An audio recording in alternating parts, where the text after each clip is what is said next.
வணக்கம். நான் உங்கள் அஸ்ட்ரோ பிரபஞ்சம் பீதாம்பர கண்ணன். இன்று என்ன தகவல் பார்க்க போகிறோம்னா, தொழிலில் உச்சத்தை தொடும் ஜாதகர் சுகர் நாடி முறையில் விளக்கம் கொடுக்க போகிறோம். ஒருவருடைய வாழ்க்கையில் அது ஆணாக இருந்தாலும் சரி, பெண்ணாக இருந்தாலும் சரி, தொழில் செய்து அதன் மூலியமாக உச்சத்தை பெறக்கூடிய ஜாதகம், அந்த அமைப்புக்கு விதிவிலக்கு, அதாவது எப்படி இருந்தால் அந்த ஜாதகர் தொழிலில் வெற்றி பெறுவார். ஒருவருடைய ஜாதகத்தில் லக்கணத்தை எடுத்துங்க. 12 லக்கணத்தில் எந்த லக்கணமாக வேணாலும் இருக்கலாம். 12 லக்கணக்காரங்க தொழில் செய்யலாம். இந்த லக்கணக்காரங்க தான் தொழில் செய்யணுன்றதில்லை, 12 லக்கணக்காரர்களும் தொழில் செய்யலாம். இந்த 12 லக்கணங்களில் எந்த லக்கணத்தை எடுத்தாலும் அந்த லக்கணத்துக்கு 10ஆம் அதிபதி, ஏதோ ஒரு லக்கணம் வரும், அந்த லக்கணத்துக்கு 10ஆம் வீடு அதிபதியாக வரணும். அந்த வீட்டினுடைய கிரகம் உச்சம் பெறக்கூடிய கிரகமாக இருந்தால் அந்த கிரகம் கேந்திர கோணங்களில் அமர வேண்டும். 1, 5, 9, 1, 4, 7, 10 அமையணும். அப்படி அமர்ந்து அவர் ஒரு காலில் நிற்பார். அந்த கால அதிபதி ராகு கேதுக்களுக்கு கெடாமலையும் 6, 8, 12 இல்லாமலையும் இதே போல் கேந்திர கோணங்களில் அமர்ந்திருந்தால் அந்த ஜாதகர் தொழிலில் உச்சத்தை தொடுவார். இது பேசிக்கான விதி. இப்போ ஒருவருடைய ஜாதகத்தில் இருக்கு, அந்த ஜாதகர் தொழிலில் உச்சத்தை பெறுவாரா அப்படின்றத அவருடைய சுய ஜாதகத்தில் அவர் எந்த நட்சத்திரங்களில் பிறந்திருக்கிறார், அவருக்கு அடுத்தடுத்து வரப்போகிற திசாக்கள் எப்படி இருக்கும், எந்த திசையில் அவர் உச்சத்தை பெறுவார்ன்றதை அந்த ஜாதகத்தை பார்த்து சொல்லலாம். இப்போ நாம் 20 வயசில் நான் தொழில் தொடங்கினேன், 40 வயசில் தொழில் தொடங்கினேன், 50 வயசில் தொழில் தொடங்கினேன், அதுக்கப்புறம் தான் எனக்கு முன்னேற்றத்தை கொடுத்தது. ஒருத்தர் கடக லக்கணத்தில் பிறக்கிறாரு, ஏதோ ஒரு நட்சத்திரத்தில் பிறந்து அது ஒரு 3, 4 திசைகள் 40 வருஷமாக அவருக்கு வறுமையில் வாடுறாரு. 40 வருஷத்துக்கு அப்புறம் ஒரு தொழில் தொடங்கி அவர் பெரிய கோடீஸ்வரர் ஆகிறார்.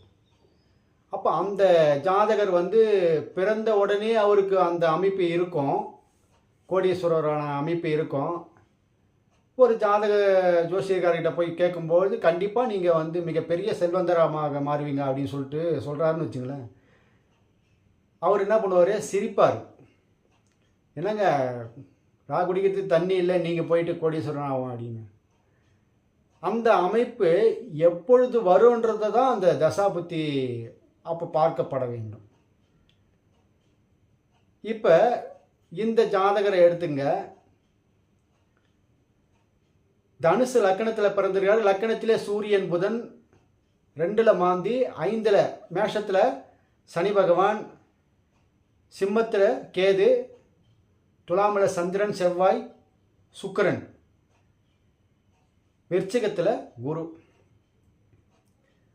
இப்போ இந்த கும்பத்தில் ராகு, கேது சிம்மத்தில் வந்தால் கும்பத்தில் ராகு. இந்த ஜாதகர் தொழிலில் உச்சத்தை பெறுகின்றார். ஒரு ஆரம்ப காலத்தில் ஒரு படிப்பு படிச்சுட்டு ஒரு உத்தியோகத்துக்கு போகிறார். உத்தியோகத்தில் ஏற்படக்கூடிய சிக்கல், போராட்டம், ஒருவருடைய தலையில் தொழில் தான் செய்து அவர் வாழ்க்கையை பயணம் பண்ணணும்னு இருந்ததுன்னா, தொழில் செய்கிற இடத்துலேருந்து என்ன பண்ணோம், பொருள் அடித்து வீட்டுக்கு கொண்டு வந்துடும். ஏதாவது ஒரு பிரச்சனை, சண்டை சச்சரவு பண்ணி என்ன பண்ணோம், வீட்டுக்கு வந்துடும், ரிசைன் பண்ணிவிடுவார் கோபத்தில், இல்லை அங்கேருந்து அமுச்சு விட்ருவாங்க. அதுக்கப்புறம் இவர் ஒரு தொழிலை தொடங்குகின்றார். அந்த தொழில் நாளொரு மேனி பொழுதொரு வண்ணமாக வளர்ந்து 25 வருஷம் 30 வருஷம் அப்படி கடந்து போகுதுன்னா, அதற்கு அப்போ அவர் ஆரம்பத்தில் ஒரு உத்தியோகம் போகிற அளவுக்கு அவருடைய குடும்ப சூழ்நிலை, குடும்ப பொருளாதாரம் இருந்திருக்கு, அவரும் இருந்திருக்கார். அவரை ஏன் தொழிலுக்கு கொண்டு வருது அப்படின்னு பார்த்தா, இவருடைய லக்கணத்திலேருந்து 10ஆம் வீடு தான். அந்த 10ஆம் வீட்டு அதிபதி யாருன்னு பார்த்தா புதன். அதில் உச்சம் பெறக்கூடிய கிரகம் புதன்.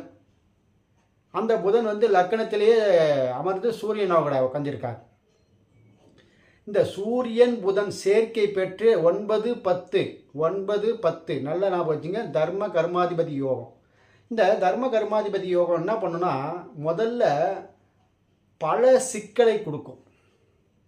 அதுக்கப்புறம் தான் அவரை வந்து அந்த ஜாதகரை வந்து மேலேற்றும். நான் ஏற்கனவே ஒரு உதாரண ஜாதகம் சொன்னேன்ல, 40 வயசுக்கு அப்புறம் ஒருத்தர் வந்து தொழிலை தொடங்கி அதுக்கப்புறம் அவர் வந்து முன்னேற்றத்தை அடைஞ்சார்னு. அவருக்கும் அந்த மாதிரி தர்ம கர்மாதிபதி யோகம்தான். இந்த ஜாதகத்துக்கு வருவோம். இந்த தனுசு லக்கணத்துக்கு பிறக்கும்போது விசாக நட்சத்திரத்தில் பிறக்கிறாரு. குரு தசை 2ஆம் பாதமன்றத்தினால 8 ஆண்டுகள் கடந்து மீதி 8 ஆண்டுகள் குரு தசை. அடுத்ததாக சனி தசை 19 ஆண்டுகள். அதுக்கு அடுத்தது கேது தசை, சுக்கிர தசை. இப்போ அவருக்கு வந்து பயணப்பட்டி போயிட்டுருக்கு. இப்போ இந்த புதன் திசை போகும் பொழுது பாருங்க, 10ஆம் அதிபதி உச்சம் பெறக்கூடிய கிரகம். அந்த திசை ஸ்டார்ட் பண்ணும்போது இவருக்கு வந்து வேலையிலிருந்து ரிசைன் பண்ணிட்டு தொழிலை தொடங்குகின்றார். அவர் ஏறின நட்சத்திரம் பாருங்க, பூராட நட்சத்திரத்தில் இருக்கார். புதன் வக்ரம் பெற்று பூராட நட்சத்திரத்தில் இருக்கார். இப்போ இந்த தனுசு லக்கணத்துக்கு 6ஆம் அதிபதி. 6ஆம் அதிபதி என்றாலே பாவஸ்தானம் சொல்லுவாங்க. சுபஸ்தானம் கிடையாது, பாவகஸ்தானம். அந்த அசுப ஸ்தானத்தை பெறக்கூடிய புதன் வக்கரம் பெறுகின்றார். நான் ஏற்கனவே நிறைய விதிகளில் நான் சொல்லுவேன், ஒரு கிரகம் வக்கரம் பெற்றால் அந்த கிரகம் அசுப கிரகத்தின் சாரத்தை பெற வேண்டும். இவருக்கு 6ஆம் அதிபதியினுடைய சாரத்தை வந்து புதன் வாங்குறார். 11லையும் உட்காந்துருக்கிறார், ஆட்சி பெற்று உட்காந்துருக்கிறார். நான் சொன்ன ஒரு கிரகம் உச்சம் பெற்று கேந்திர திரிகோணங்களில் அமர்ந்து அவர் நின்ற நட்சத்திரம் ஆட்சி உச்சம் பெற்றால் அந்த ஜாதகர் கண்டிப்பாக அவர் உத்தியோகத்தில் இருந்தால் கூட ஒரு தொழிலை பண்ணுவார். நீங்கள் ஒன்றா எடுத்து பாருங்கள், எந்த ஒரு ஜாதகத்திலையும் வேலைக்கு போயிட்டே 2-3 பிஸ்னஸ்லாம் பண்ணுவாங்க. சைடில் ஒருத்தர் வந்து ஆசிரியர் துறையில் ஒர்க் பண்ணிகிட்டு இருப்பார். ரியல் எஸ்டேட்டில் யாராவது கமிஷன் ஏஜென்ட் வாங்கி கொடுத்துட்ருப்பார். ஒரு நிலத்தை விற்று கொடுப்பாங்க, அது மூலிமா கமிஷன் வந்துட்டுருக்கோம். ஒரு நிலம் கமிஷன் வந்து புரோக்கருக்கு 1 லட்சம் 2 லட்சம் 3 லட்சம் அப்படின்னு சொல்லிட்டு வாங்குவாங்க. இது ஏன் அப்படி வருதுன்னா, அவருடைய ஜாதகத்தில் இந்த பிஸ்னஸ் இருக்கும். 10ஆம் அதிபதி உச்சம் பெற்று அவர் நின்ற கால அதிபதி ஆட்சி உச்சம் பெறும்போது அந்த ஜாதகர் அதை பெறுவேணும்னு அவருக்கு வந்து இந்த பிரபஞ்சத்தினுடைய விதி. எப்படி வந்து 10ஆம் அதிபதி 6-8 தொடர்போ ராகு கேதுக்களுடைய தொடர்பு பெற்றால் அந்த ஜாதகர் மிக மிக சிக்கலையும் போராட்டத்தையும் தொழில் செய்வதற்கோ உத்தியோகம் செய்வதற்கோ போராடுகின்றாரோ, அது எப்படி கொண்டு வருது பிரபஞ்சம், அதே மாதிரி இவர் இந்த ஜாதகர் 10ஆம் அதிபதி உச்சம் பெற்று கேந்திர கோணங்களில் அமர்ந்து அவர் நின்ற கால அதிபதியை ஆட்சி உச்சம் பெற்று சுபஸ்தானத்தில் அமர்ந்திருப்போது கண்டிப்பாக இவர் கீழ்நிலையில் இருந்தாலும் மேல்நிலைக்கு உச்சத்தை தொடுகின்றார். அதனால்தான் ஒரு தொழிலில் உச்சத்தை தொடக்கூடிய ஜாதகர் சுகர் நாடியினுடைய விதியில் இது வந்து பேசிக்கான விதி தான். இதுக்குள்ளே இருக்கக்கூடிய கிரகங்களை நம்ம ஆய்வு பண்ணோம்னா மிக சிறப்பாக இருக்கும். இப்போ ராகு கேது தான் இவங்களை வந்து நன்மை செய்வதும் தீமை செய்வதும் அவர் தான் முடிவு பண்ணுறது. நான் பொதுவாக பழைய வீடியோக்களில் நம்மள்கிட்ட பார்த்தீங்கன்னா ராகு கேதுக்கள் தான் கடவுள்னு சொல்லுவேன். ஏன்னா கடவுளை வந்து கண்டு உணர முடியாது, அதை உணரத்தான் முடியும். கரண்ட்டை வந்து பார்க்க முடியாது, தொட்டால் தான் உணரத்தான் முடியும். அதனால தான் ராகு கேதுக்களை வந்து நான் கரண்ட்டுன்னு சொல்லுவேன், இல்லைனா கடவுள்னு சொல்லுவேன். நமக்குள்ளே இறைவன் வந்து வெளிப்படுறாருன்னா 2.5 நாழிகை மின்சாரம் போல் என்னுள் புகுந்த என் இறைவா அப்படின்னு ஒரு வள்ளலார். 2 நாழிகை அப்படி புகுந்தாலே போதும், இந்த 14 லோகமும் நம்ம உட்கார்ந்த இடத்துலேருந்து என்ன நடக்குதுன்றதை நம்ம பார்க்கலாம். அந்த ராகு கேதுக்கள் நிழல் கிரகங்கள் அவங்க தானே ஆட்சி பண்ணுறாங்க, அவங்க தானே பரிபாலனை பண்ணுறாங்க இந்த கலியுகத்தை. அவங்க பாருங்க, இந்த ஜாதகருக்கு தொந்தரவு இல்லாத இடத்துல அமர்ந்திருக்கிறார். லக்கணத்திலேருந்து 3, கேது வந்து 10ல் இருக்கார்.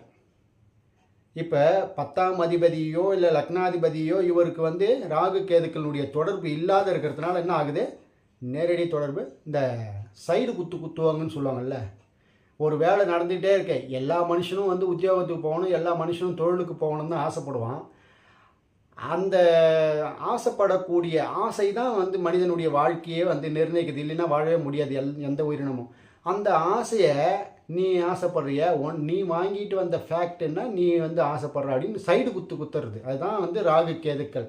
அந்த ராகு கேதுக்கள் உங்களுடைய ஜாதகத்தில் ஒருவருடைய பொதுவான ஜாதகத்தில் வந்து தொழிலுக்கோ இல்லை 2ஆம் இடத்துக்கோ, தொழில் என்றால் நீங்கள் செய்யக்கூடிய உத்தியோகமோ தொழிலோ, 2ஆம் இடம் என்றால் அதன் மூலியமாக கிடைக்கக்கூடிய வருமானம், 11ஆம் இடம்ன்றது வந்து சேமிப்பு. நீங்கள் இந்த ஜாதகத்தை பாருங்கள், 2ஆம் இடம் சனி பகவான் வந்து 5ஆம் இடத்துல நீசமாகவே ஆயிடுறார். நீசம் ஆகிட்டாலும் அவர் அமர்ந்த நட்சத்திரம் வந்து பரணி, அது 11ல் உட்காந்துருக்கு, ஆட்சி பெற்று உட்காந்துருக்கு. அவர் நின்ற அதிபதி யாருன்னு பார்த்தா குரு, விசாக நட்சத்திரத்தில். இதுதான் ஒரு ட்விஸ்ட்டு. அந்த நம்மளை வந்து டியூன் பண்ணி விடுவாங்களே அது மாதிரி இந்த அமைப்பு. இந்த ஜாதகத்துக்கு முக்கியமாக 5ஆம் இடத்தில் சனி பகவான் நீசம் பெறுகிறார். ஆனால் இவருக்கு 3ஆம் இடத்தில் பாருங்கள் முயற்சின்ற ஒரு ஸ்தானம் இருக்குது. ஒரு மனிதன் வந்து முயற்சி, தன் முயற்சி இல்லைன்னா வந்து வாழவே முடியாது. ஒருத்தருக்கு வந்து 3ஆம் இடம் வந்து நீசம் ஆகுது. இவருக்கு அந்த அதிபதி என்னமோ 5ஆம் இடத்துல நீசமாக தான் பெறாரு. ஆனால் அந்த 3ஆம் இடத்துல ஒரு கிரகம் போய் அமர்ந்துன்னா அதனுடைய வேலையை அது தானாக செய்யும். ராகு 3ஆம் இடத்தில் அமர்ந்து அவிட்ட நட்சத்திரத்தில் ஏறி நின்று அந்த அவிட்ட நட்சத்திரத்துக்கு உண்டான அதிபதி யாருன்னு பார்த்தா செவ்வாய் 11ல் வந்து சுவாதியினுடைய காலில் உட்காந்துறாரு. அப்போ ராகு செவ்வாய் நட்சத்திர பரிவர்த்தனை. ராகு செவ்வாயாக மாறிடுவார், செவ்வாய் ராகுவாக மாறிடுவார். இந்த இடத்த முயற்சி ஸ்தானாதிபதி நீசம் பெற்றாலும் உனக்கு நான் முயற்சியை கொடுக்குறேன் அப்படின்னு சொல்லிட்டு இந்த பிரபஞ்சம் அவர் பிறக்கும்போது லக்கணத்தை தேர்ந்தெடுக்கும் போது அது 3ஆம் இடமாக வந்து போகுது முயற்சி. அந்த ராகு வந்து இவருக்கு வந்து முயற்சியை கொடுத்து தன் முயற்சி, யாராவது ஒருத்தவங்க சொல்லுவாங்க அதை கண்டுபிடிச்சி நாம் தொழில் பண்ணக்கூடாது அப்படின்னு சொல்லிட்டு அது மூலியமாக தொழிலை உற்பத்தி செய்து இன்றைக்கு வந்து உச்சத்தை தொட்டிருக்கிறார். இதற்கு எல்லாம் காரணம் என்னன்னா, இந்த ராகு கேதுக்கள் தொடாமல் இருக்கணும். 6-8 தொடர்பு வந்து 10ஆம் அதிபதிக்கு இல்லாமல் இருக்கணும். 10ஆம் அதிபதியோ 10ஆம் அதிபதி உச்சம் பெற்ற கிரகத்தினுடைய அதிபதியோ அவர் நின்ற கால அதிபதி வந்து 6-8 தொடர்பு இல்லாமல் இருக்கணும். இப்போ இவருக்கு 11ஆம் இடத்துல தான், 11ஆம் இடத்தில் ஒரு பாவியாவது இருக்கணும். அவன் எவனாக இருந்தாலும் அவன் நல்லது தான் செஞ்சாகணும். அது பாதகம் பண்ணும்போது பாதகத்தை பண்ணிட்டு போகட்டும். எல்லாருக்கும் பாதகம் ஒரு நேரத்தில் வரதான் போகுது. மரணம் ஒரு முறை தான் வரும். அது மாதிரி பாதகம் ஸ்தானாதிபதி பாதகம் பண்ணிட்டு போகட்டும். ஆனால் இருக்கிற வரைக்கும் நல்லது பண்ணட்டும். பாதகம் பண்ணும்போது நம்ம பார்க்குறோம், அதை பார்த்து அந்த செயல் முடிஞ்ச பிறகு நம்ம இருந்து பார்க்கவா போகிறோம் அப்படின்னு சொல்லுவாங்கள்ல. அந்த மாதிரி இடத்துல இப்போ இவருக்கு உபயஸ்தானாதிபதி 11ல் சுக்கிரன், பாதகாதிபதி 11ல் சுக்கிரன் ஆட்சி பெற்றிருக்கிறார். எதையாவது பண்ணிட்டு போட்டோம். ஆனால் கிரகங்கள் வந்து எப்படி அமர்ந்து ஒருத்தரை வந்து மேலே கொண்டு வருதுன்றதை தான் வந்து சிம்பிளாக எடுத்து சொல்லிட்டு போய்கிட்டே இருக்கலாம். இப்போ இவருக்கு லக்கணத்திலிருந்து 5ஆம் அதிபதி நீசம் பெற்றால், 5ஆம் இடத்துல ஒரு கிரகம் நீசம் பெற்றால் அவர் குழந்தை இருக்குமானா 2 குழந்தைகள் இருக்குது, நல்லா இருக்குது, ஆண் குழந்தை பெண் குழந்தை. அந்த குழந்தையினுடைய இப்போ நீசம் பெற்ற குழந்தை எப்படி இருக்கும் அப்படின்னு நம்ம ஒரு அந்த லக்கணத்தை அந்த 5ஆம் இடத்தை வந்து லக்கணமாக பாவித்து போடும்போது நன்றாக 2ஆம் இடத்து அதனுடைய 2ஆம் இடம் வந்து சுக்கிரன் வந்து அதுக்கு 7ஆம் இடத்தில் நன்றாக குழந்தை அழகாக இருக்குது, நல்லா இருக்குது, நல்லா படிக்குது, நல்ல டிகிரி படிக்குது. இந்த தாற்பயத்தை பாருங்கள்.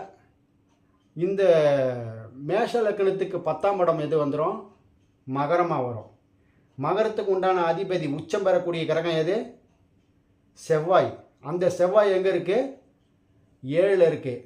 இப்போ எப்படி நம்ம சொல்கிறதுனா அதை வந்து நம்மளால் வார்த்தையாக சொல்ல முடியாது.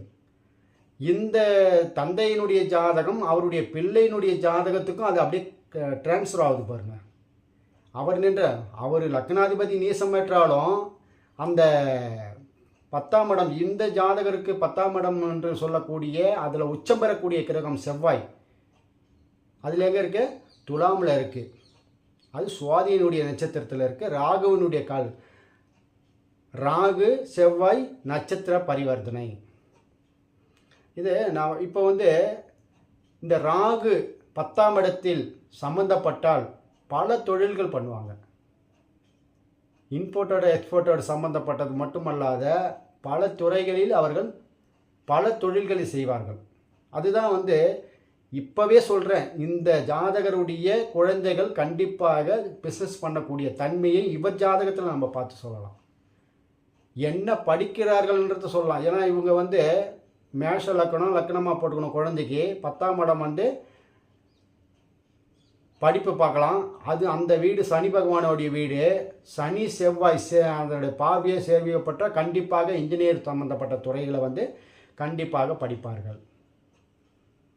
இவரே இன்ஜினியர் துறையில் தான் இவங்க அப்பா வேலை செஞ்சிட்ருக்காரு, தொழில் வச்சிட்ருக்காரு. இவருடைய பிள்ளைகளும் அதில் தான் படிச்சிட்ருக்காங்க. எந்த மாதிரி ஒருவருடைய ஜாதகத்தில் தொழில் உச்சத்தை தொடுவதற்கு உண்டான ஜாதக அமைப்பு எப்படி இருக்கணும்னா, உங்களுடைய லக்கணத்திலிருந்து 10ஆம் இடத்தினுடைய உச்சம் பெற்ற கிரகத்தினுடைய அந்த கிரகம் ஆட்சி உச்சம் கேந்திர திரிகோணங்களில் இருந்தால் நீங்கள் அது மட்டும் இருந்துச்சுன்னா நீங்கள் கண்டிப்பாக உத்தியோகம் சிறப்பாக இருக்கும்னு நான் சொல்லலாம். அது நின்ற கால அதிபதி இப்போ இவருக்கு வந்து 10ஆம் அதிபதி புதன் வந்து போராட்டத்தினுடைய அதிபதி சுக்கிரன் அவருடைய வீட்டில் ஆட்சி வீட்டில் 11ல் உட்காந்துருக்காரு. இந்த அமைப்பு ராகு கேதுக்கள் கெடாமல் இருக்கிறதுனால இவர் வந்து தொழில் வந்து உன்னதமாக உச்சத்தை தொடுகின்றார், தொழிலை வச்சு மேலே வந்துட்டார். இதே வந்து 10ஆம் அதிபதி கேந்திர திரிகோணங்களில் அமர்ந்து அவர் நின்ற அதிபதி ஆட்சி உச்சம் பெறாமல் நார்மலாக இருக்கார், 2ல் இருக்கார், இல்லை மறைவு ஸ்தானத்தில் இல்லை 7ல் இருக்கார், அந்த மாதிரி இடத்துல இருந்ததுன்னா கண்டிப்பாக அந்த ஜாதகர் நல்ல ஒரு உத்தியோகத்தில் சிறந்த அதிகார படைத்த பதவிகளில் இருப்பார். 10ஆம் அதிபதி எங்கே நிற்கிறாரோ கேந்திர திரிகோணங்கள் நின்று அவர் நின்ற நட்சத்திர அதிபதி கேந்திர திரிகோணங்கள் நின்று ஆட்சி உச்சம் பெற்றால் அந்த ஜாதகரை ஒரு 1000 பேருக்காவது தெரியும். அந்த பேர் புகழ் கீர்த்தி செல்வாக்கு ஒரு சின்ன ஒரு ஃபங்க்ஷன் நடத்தினார்னா எப்படியும் ஒரு 500-1000 பேராவது வந்து மினிமம் வருவாங்க அவர் வீட்டுக்கு. அவரை சார்ந்த உறவுகளாக இருந்தாலும் சரி, அவர் சார்ந்த தொழில் முறை உறவுகளாக இருந்தாலும் சரி, சாதாரணமாக வருவாங்க. இது ஏன் அப்படின்னா, அதே போல் லக்னாதிபதி ஒருவருடைய ஜாதகத்தில் லக்னாதிபதி நின்ற லக்கணமோ லக்னாதிபதியோ நின்ற நட்சத்திர அதிபதிகள் ஆட்சி உச்சம் பெற்று அவர் நின்ற நட்சத்திர அதிபதிகள் ஆட்சி உச்சம் பெற்று இருந்தால் இந்த உலகத்துக்கே அவர் இருக்கும் இடத்துக்கே பெரிய மனிதராக தென்படுவார். இப்போ ஒரு மனிதரை வந்து எனக்கு இவர் யாருன்னே தெரியலங்க, அந்த ஊரில் போய் கேட்டால் சொல்லவே மாட்டுறாங்க, அவர் யாருன்னே தெரியல அப்படின்னு சொல்கிறாங்கன்னா, லக்னாதிபதி 6-8-12 மறைந்து ஏதோ ஒரு தன்மையில் இருந்தார்னா கண்டிப்பாக யாருக்குமே தெரியாது. இருக்கிற இடம் தெரியாமல் அவர் வாழ்ந்து விட்டு இந்த உலகத்தை விட்டு செல்வார். அந்த லக்னாதிபதி தான் அந்த ஜாதகர். சில பேருக்கு லக்கணம் வந்து நீசமாயிடும், லக்னாதிபதி நீசமாயிடுவார், 10ஆம் அதிபதி உச்சமாயிடுவார், 10ஆம் அதிபதி நின்ற கால அதிபதி உச்சமாயிடுவார். 10ஆம் அதிபதி இப்போ ஒரு உதாரணத்துக்கு கடக லக்கணம்னு வச்சுங்களேன், கடக லக்கணத்துக்கு 10ஆம் இடத்துல வந்து சூரியன் உச்சமாயிடுறாரு. அந்த சூரியன் உச்சமான காலில் வந்து சுக்கிரன் வந்து ஆட்சி பெற்று ரிஷப வீட்டில் நிற்கிறாரு. அதுலேயும் கிருத்திகை நட்சத்திரம் இருக்குல்ல, சூரியனோட நட்சத்திரம். இது எப்படின்னா, கடக லக்கணத்துக்கு சந்திரன் நீசமாக கூட இருக்கலாம், இல்லை சந்திரன் என்ற புள்ளி நீசமாக கூட இருக்கலாம், இல்லை கடக லக்கணத்தில் ஆயில்யம் புள்ளி இருக்குது, பூசம் புள்ளி இருக்குது, அது அந்த கால அதிபதிகள் கூட நீசமாக இருக்கலாம். 10ஆம் அதிபதி 2ஆம் அதிபதி உச்சம் பெற்றால் அவர் ஏதோ ஒரு விதத்தில் வந்து தொழிலை பண்ணுவார், ஏதோ ஒரு விதத்தில் வந்து உத்தியோகத்துக்கு போவார், ஏதோ ஒரு விதத்தில் வருமானத்தை சம்பாதிச்சு அவர் அந்த ஜாதகர் வெளியே தெரிவார். ஒரு ஜாதகர் எல்லாருக்கும் தெரிகிறபடி இருக்கிறார்னா ஒரு லக்னாதிபதி 10ஆம் அதிபதி இவர்கள் வந்து ஆட்சி உச்சம் கேந்திர கோணங்களில் இருக்கும் வீட்டில் அமர்ந்தால் கண்டிப்பாக அந்த ஜாதகரை பன்முகத்தன்மையாக பலரும் அறியப்பட்ட நபராக காணப்படுவார். பல பேர் நபர்கள் அறியப்பட்டாலே அந்த ஜாதகர் வந்து கண்டிப்பாக தொழிலோ உத்தியோகமோ செய்யக்கூடிய நபராக காணப்படுவார். நீங்கள் பாருங்கள், பிரச்சனையான ஜாதகத்தை வந்து யாருக்கும் தெரியாது. சரி, இப்போ ஒரு சில ஜாதகங்கள் வந்து ஆட்சி உச்சம் பெறக்கூடிய கிரகம் வந்து பின்னாடி திசையில் வரும். முன்னாடி வந்து 6, 8, 12 திசைகள் வரும். அப்போ போராட்டத்தை சந்திச்சுக்கிட்டு இருப்பார். அப்போ யாருக்குமே தெரியாது. அந்த உச்சம் பெற்ற கிரகம் இப்போ ஏதோ ஒரு கிரகம் இப்போ சிம்ம லக்கணத்துக்கு 9ஆம் அதிபதி என்று சொல்லக்கூடிய செவ்வாய், அவர் வந்து 6ஆம் இடத்திலே கூட உச்சம் பெறட்டும். அவர் நின்ற நட்சத்திர அதிபதி 6ஆம் இடத்துல சூரியன் இருக்கிறாரு, சந்திரன் இருக்காரு, செவ்வாய் இருக்காரு. அந்த நட்சத்திரம் மகரத்தில் அந்த 3 நட்சத்திரம் ஏதோ ஒரு நட்சத்திரம் நின்று அந்த அதிபதிகள் வந்து உச்சம் பெற்றால் கண்டிப்பாக அந்த ஜாதகர் அந்த திசையில் வெளியே தெரிவார். இதுதான் ஒருவருடைய வாழ்க்கையில் உச்சத்தை, தொழிலில் உச்சத்தை தொடக்கூடிய ஜாதக அமைப்பு இந்த மாதிரி இருக்குன்றத நம்ம விளக்கமாக இந்த படம் போட்டு விளக்கியிருக்கேன். இந்த விளக்கங்கள் பிடிச்சிருக்கும் பட்சத்தில் லைக் பண்ணுங்கள், ஷேர் பண்ணுங்கள், மற்றவர்களுக்கு அனுப்பிவிடுங்க. என்கிட்ட ஜாதகம் பார்க்கணும், என்னுடைய நம்பரை டிஸ்கிரிப்ஷனில் கொடுத்துருக்கேன், நீங்கள் என்னை கான்டாக்ட் பண்ணலாம். நமது நேயர்கள் ஆற்றில் ஓடும் நீரோடைய பல பிரபஞ்சத்திற்கு நற்காரியங்கள் செய்து நற்பலன்களை பெற்று இறைவனுடைய ஆசையை பெற்று வாழுங்கள். மீண்டும் ஒரு ஜாதக நிபுணரை சந்திக்கலாம். நன்றி, வணக்கம்.